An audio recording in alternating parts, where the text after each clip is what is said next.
to connect. It is connected. Oh.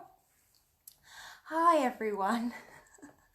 Hello. That took me a bit by surprise there. I'm just trying to get the right angle, you know, camera work and that. Oh, such a nightmare. Anyway, I'm having one of those weird hair days. What's this? What's going on? I don't know. Anyway, hello everyone. Hello any kids watching, hello any parents watching, and hello just general human beings that might be watching right now. Welcome to Storytime with Tamaryn and Ted. Yes, and Ted. Ted is of course my co-presenter. Thank you. It's nice to have the recognition. Yeah, well, you know, he is very very valued in this household. I don't know about you, but me and Ted are here on our own, and I don't know, let's talk about our feelings for a second. I wonder how you guys are feeling after Easter weekend, and now we're back to days. Is anyone feeling a little bit bored or a little bit sad? Well, I was feeling bored earlier, but now we're doing this, I feel a bit better.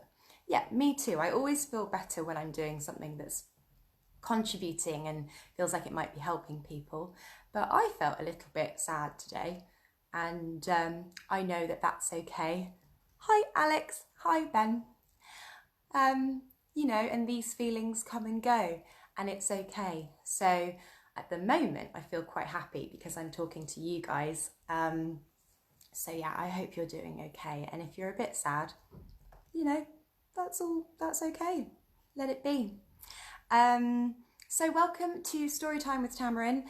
I'm joined in the studio, of course, with Ted, hello, with Yusuf the Unicorn, and with Mr. Robin. And I want to let you know that Storytime with Tamaryn on Tuesdays and Wednesdays has changed a little bit now, because it's for adults as well. This is not, we're not doing picture books at the moment. What I'm doing is submissions from you guys. So if you've written any short stories or even poetry, and you'd like it to be read out to this huge group, we've got 18,000 people in this group, I think. And then I put it on my YouTube channel as well. So if you'd like your material read out, please email me. I have made an email. I must write it on this thing. It's storytimewithtamaryn@outlook.com. There you go. So without further ado, I'll stop blabbering on now. Yes, this submission is by Benjamin Bonar, who I know a little bit, and it's called Lighthouse. So this is our first short story being submitted by the public. Oh, I'm so excited, and I think this is going to be the future of this kind of broadcast. Yes, it's very exciting. I read it earlier and really liked it. Did you, Ted? Yeah, I did. It's great. Great. Okay. Well, here we go then. Let me pop you on your cushion, Ted. Okay. Hi, Deborah. Hi, everyone. Okay, Lighthouse. Across the road from our flat is a hospital. It's part of the reason we moved here. If something were to happen and we had to crawl across the street to safety, we would probably make it.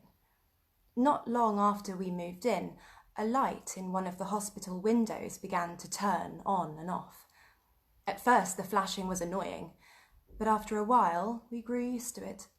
For Emma, it faded into the background like the noises on the street. It was different for me. It made me feel safe.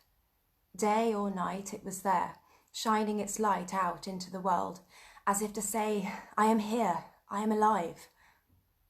And then it was gone. I woke up earlier than usual. I remember feeling disorientated, like when you wake up in a new place, expecting to be in your own bed. It was my flat. I was in my bed with Emma snoring softly beside me, but it was darker somehow. I went to the window to look across at the hospital, as was now my morning ritual, and saw that the light had stopped flashing. I watched and waited. Emma got up and went to work, and still there was nothing. When the time came for me to go to work, I called in sick. At midday, I allowed myself 2 minutes to make some toast. I ran back to the window, hoping my absence would lure the light back into the world, but the window remained dim. I sat there all day. When Emma came home, it was late.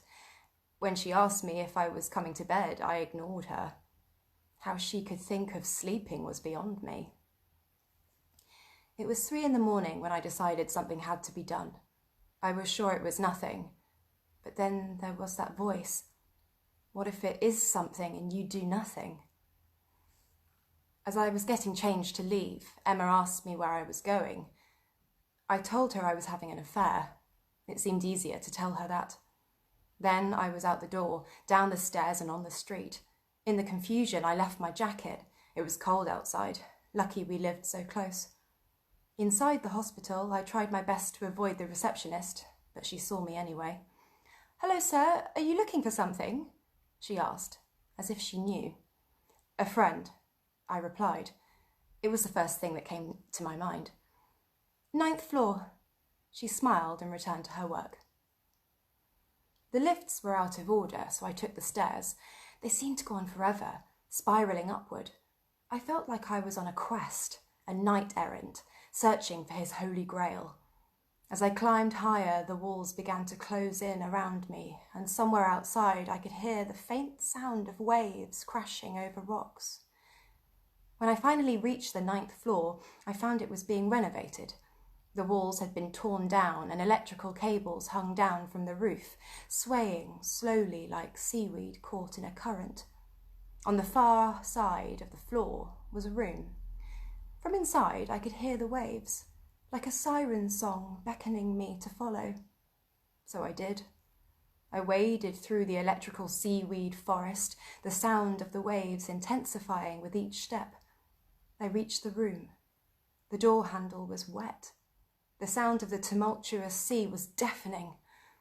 I turned the handle and entered. Silence. Inside the walls were painted a sickly green colour. The floor was made of wood that creaked as I moved across it.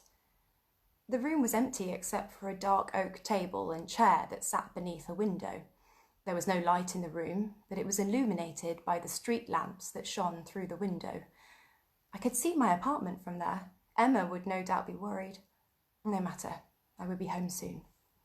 On the table was the model lighthouse. It sat upon a rocky outcrop.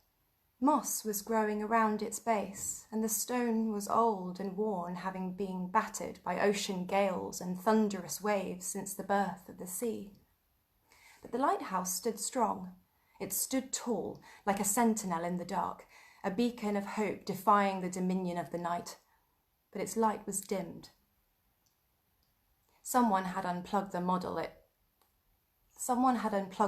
from the wall. Perhaps it had been one of the builders when they had gone home for the day. I found a socket underneath the table and plugged it in. The lighthouse shone to life. Its brilliance washed over me as each wave of light poured out into the room. Shadows fled before it, unable to diminish its radiance. It filled me with a certainty I had never known, that even in our darkest moments there was a guiding light to help us through the storm, that there would always be a dawn. I realized I was sobbing. I had never seen anything so beautiful, so pure. I never heard the door shut. I was too enamored by the light. When I tried to leave, the door would not open, and in an instant it disappeared entirely. There was no way out. What is the purpose of a lighthouse? To warn passers-by of the dangers in the dark. I did not heed its warning, and now here I sit. I have lost track of time, or is it that time has lost track of me? I keep the light shining out into the world. I am here. I am alive. I shoulder the burden of safety on my own, for the lighthouse needs a keeper. The end. Ooh, hello Roberta, hi Chris, hi everyone. There we are. That very poetic story is by Benjamin Bonar, who is a member of this group, and no doubt probably, I think he's watching, pretty sure he's watching. That was lovely. That was very different to the picture books that I've been reading out for story time. But hopefully you enjoyed it. Do feel free to comment if you enjoyed it. Let the author know. And again, if anyone, Ben says thank you. Roberta, hi. Yes, if anyone else has a short story or some poetry that they would like reading out, it would be my absolute pleasure just to kind of celebrate the talent that we've probably got in this group. I mean, we've got like 18,000 people. So, you know, I'm sure that some of you have been writing away and getting creative. And of course, it's not about, you know, whose story is the best or anything like that. It's just nice to, I think, get creative in these times. What else is there to do? I mean, I've been doodling and doing silly paintings and stuff and writing a bit of poetry. Deborah says, great story. Yes, I really enjoyed it. It's very, very poetic piece, and almost feels like there's a sequel, maybe. No pressure, Ben.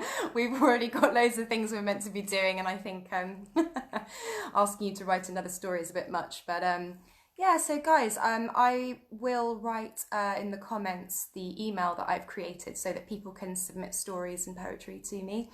I'll be back tomorrow at 6:30, so I'm hoping that someone will send me something to read. Yeah, I hope you're all well, and if you're not well right now, I hope you're doing okay. And I'll see you soon. Lots of love from Ted. Yes, thank you very much for that, Ben. That was a wonderful story. From Yusuf and Mr. Robin. Okay, till tomorrow. Bye.